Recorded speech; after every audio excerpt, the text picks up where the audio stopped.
10 o'clock p.m. Friday, yeah, okay. Friday, February 5th.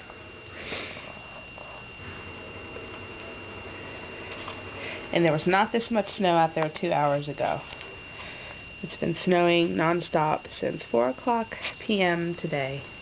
Right when I got back from the bus stop with Jacob is when it started. Look at it coming down. And it's nighttime. Even though I have my back porch light on, it's still really bright. This is what it looks like with the porch light off.